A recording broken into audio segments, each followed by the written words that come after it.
여러분 안녕하십니까? 오늘 참으로 좋은 날입니다.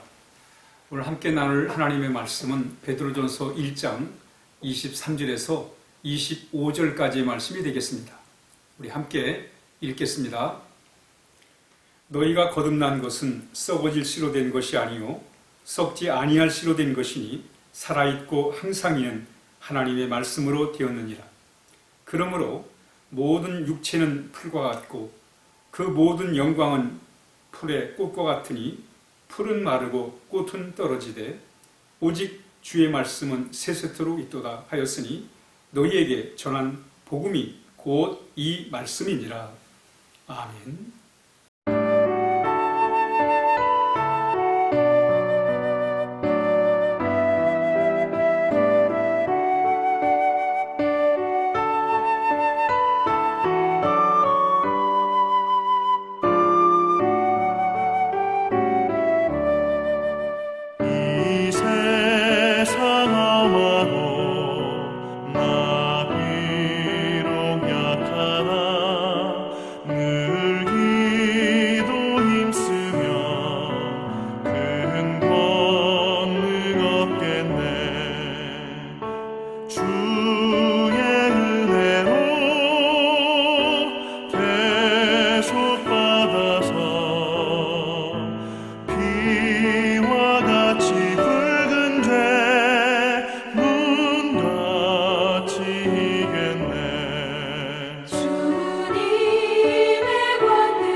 오늘 베드로 사도는 서신서를 기록하면서 이사야 40장 6절에서 8절의 말씀을 이렇게 인용하고 있습니다. 그러므로 모든 육체는 풀과 같고 그 모든 영광은 풀의 꽃과 같으니 풀은 마르고 꽃은 떨어진다. 이 말씀을 통해서 우리가 알 수 있는 것은 바로 성경은 우리 인생이 어떠함을 잘 가르쳐주고 있다는 거예요. 우리 인생이란 뭐냐? 육신을 가지고 이 세상을 살아간다는 것, 그걸 뭘 의미하는가? 바로 오늘 이사야의 그 비유의 이 말씀, 오늘 베드로 사도가 인용하고 있는 이 말씀처럼 우리 육신은, 우리의 몸은, 우리 육체는 풀과 같다는 거예요. 그리고 우리가 육체가 누리는 잠시 영광은 그 풀의 꽃과 같다, 이렇게 말씀하고 있습니다. 여러 가지 의미가 있지요. 우리 육신이 참 약하다는 거, 연약하다는 것입니다. 우리 육신은 약합니다. 대단한 것 같지만 사실은 우리 육신은 아주 약한 그런 것입니다. 약할 뿐만 아니라 우리 육신은 짧아요. 풀은 금방 시들어버립니다. 들판의 잡초가 참 이 1년 겨울만 빼고 봄에서부터 시작해서 가을까지 이렇게 늘 무성하게 있지만, 그러나 그 풀을 가만히 살펴보면 그 잡초들이, 어떤 잡초는 일찍 이른 봄에 싹이 터서 자라서 꽃이 피고 금방 시들면 그 끝입니다. 그러면 또 다른 종류의 또 잡초가 또 올라와요. 그로 인해서 실질적으로 이 풀들은 그렇게 오래 그 푸르름을 유지하지 못합니다. 그런데 그 풀도 오랫동안 이렇게 푸르름을 유지하지 못하고 금방 시드는데 그 꽃은 더할 나위가 없습니다. 참 꽃이 피고 지는 건, 어떤 꽃은 정말 며칠 참 폈다가 며칠 가지 못하고 금방 져버릴 경우가 많아요. 그러니까 실질적으로 꽃은 풀보다 더 짧은 기간 동안 피었다 떨어지게 된다는 것입니다. 바로 이것이 우리 인생의 모습이라는 거예요. 우리 인생은 잠시 참 피었다 지는 꽃처럼 그렇습니다. 또 세상에 눈에 보이는 것들이 대부분 다 그렇습니다. 이 권력이라는 것도 또 인기라는 것도 명예라는 것도 잠시 꽃 같아가지고 잠시 피었다 지은 꽃처럼 잠시 머물다 간다는 거예요. 그런데 마치 우리는 그것을 착각을 해요.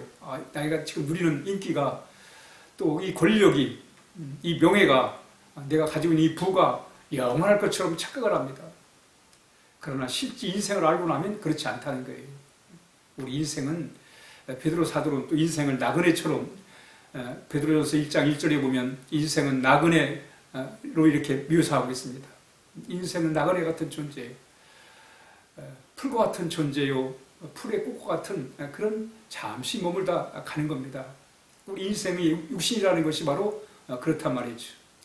우리 이런 육신을 우리가 바라보면서 우리 여기다가 우리가 소망을 두고 살면 안 돼요. 육신의 이 눈에 보이는 것에도 소망을 두고 살면 우리 늘 염려와 걱정에서 이 절망에서 우리가 헤어날 수 없습니다. 그러므로 우리는 이런 가운데 이 인생의 참 무상함을 깨달았을 때 우리의 눈은 어디를 향해 됩니까? 하나님을 바라보는 거예요. 모세가 인생을 깨달아요. 야, 사람의 연수가 70이고 강건하면 80이라도 그 연수의 자랑은 수고와 슬픔뿐이다. 이런 인생을 깨달은 모세가 어떻게 하나님 찾잖아요. 하나님을 바라봅니다. 이 무상한 세상에서 이 연약한 참 풀과 또 풀의 꽃과 같은 이 짧은 육신의 이 삶에 대한 삶을 바라보면서 영원한 하나님을 바라보게 되는 거예요.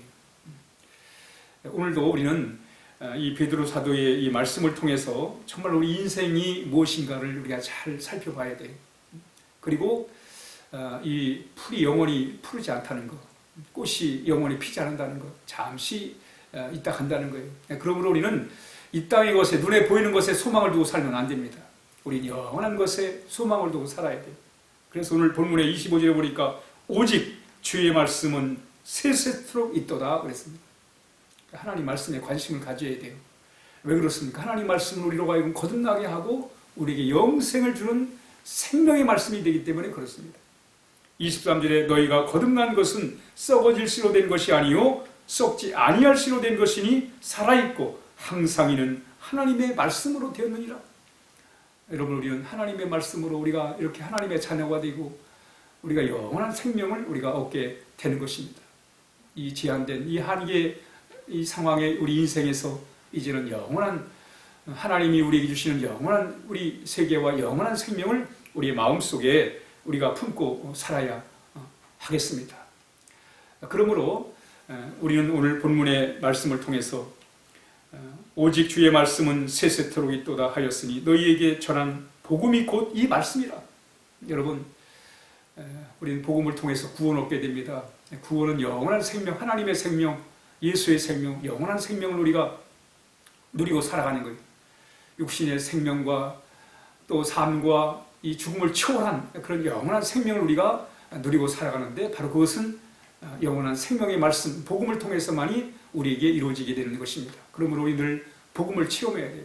복음을 체험한 사람들은 바로 예수님의 십자가의 그 보혈을 통해서 그 은혜를 통해서 우리의 모든 죄를 사함받고 죄의 문제를 해결하고 죽음의 문제를 해결하고 영원한 생명을 가지고 살아간 사람입니다. 그게 바로 복음을 체험한 거예요. 그러니까 복음을 체험했다는 것은 바로 예수의 영원한 생명을 가지고 살아가는 사람들의 뜻을 살아가는 사람들을 말하는 것입니다. 오늘 하루도 우리에게는 참 영원한 소망 되신 우리 주님이 계십니다. 당시에 초대교회는 참 많은 예수 믿는다는 것 자체가 환난과 핍박의 대상이었습니다. 말할 수 없는 고통이 있었습니다. 참 이렇게까지 하면서 예수를 믿어야 되나 그런 참 상황들이었습니다. 그럼에도 불구하고 초대교인들은 산 소망이 있었어요. 쇠하지 아니한, 바래지 아니한, 변하지 아니한 영원한 산 소망, 그 소망을 가지고 인내하면서 그러면서 믿음을 지켜나갔던 것입니다. 오늘도 여러 가지 우리 상황이 어렵지만은 그러나 우리가 눈에 보이는 것으로 소망을 삼으면 우리가 참 생명의 삶을 살아갈 수 없지만 우리 주님의 뒤에 영원한 소망을 두고 우리가 살아갈 때 우리는 더 활력 있는 그런 삶을 살게 될 것입니다. 우리 함께 기도하겠습니다. 하나님 아버지 감사합니다. 우리에게 영원한 생명을 주셔서 감사합니다. 이 생명을 호흡하며 살아갈 수 있게 해주셔서 감사합니다. 오늘도 주님과 함께 영적 활력을 가지고 하나님 아버지 살아가게 하여 주옵소서. 여호와는 것을 사모하며 추구하며 거기에 희망을 두고 살아갈 수 있도록 늘 인도해 주옵소서. 예수님의 이름으로 간절히 기도하옵나이다. 아멘.